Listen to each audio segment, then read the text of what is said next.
Harmonie Mutuelle et la Chambre des métiers et de l'artisanat des Pays de la Loire vous présentent votre podcast Bien-être et santé des dirigeants. Les Français dorment 1h30 de moins qu'il y a 50 ans. Une personne sur 3 dans notre pays souffre de problèmes de sommeil, avec les risques sanitaires que cela engendre. La bonne santé d'une entreprise est liée à celle de ses dirigeants.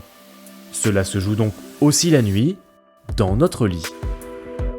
Catherine Herbreteau, chargée de prévention au sein d'Harmonie Mutuelle, livre quelques conseils éclairés pour enfin dormir sur ses deux oreilles.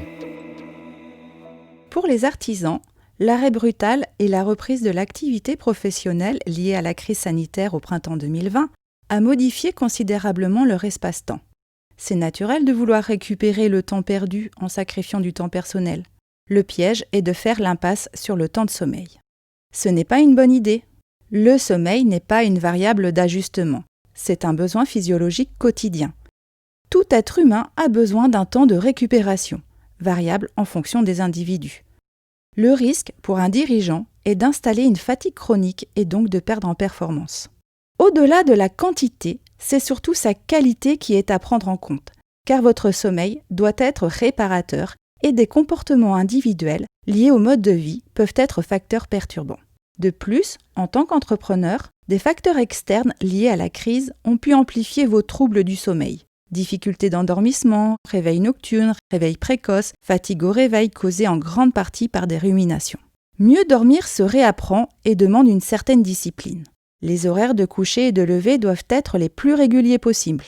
Favorisez des activités calmes en fin de journée, comme la marche ou des exercices de relaxation, au moins 30 minutes avant le sommeil.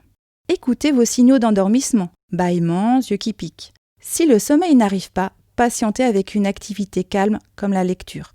Pas d'écran, encore moins du travail. Avoir des pensées positives au coucher pour calmer les ruminations. Mieux dormir, c'est aussi un environnement favorable.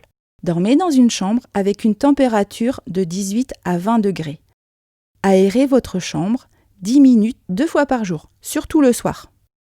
Éteindre toutes les lumières, même les plus discrètes.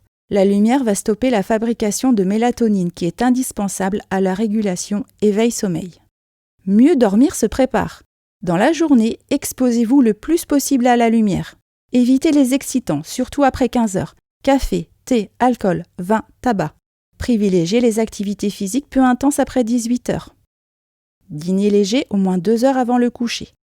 Si vous avez l'habitude de prendre une douche avant de dormir, préférez-la tiède. Et pour vous réveiller du bon pied, ayez un regard bienveillant et positif sur la journée qui vous attend.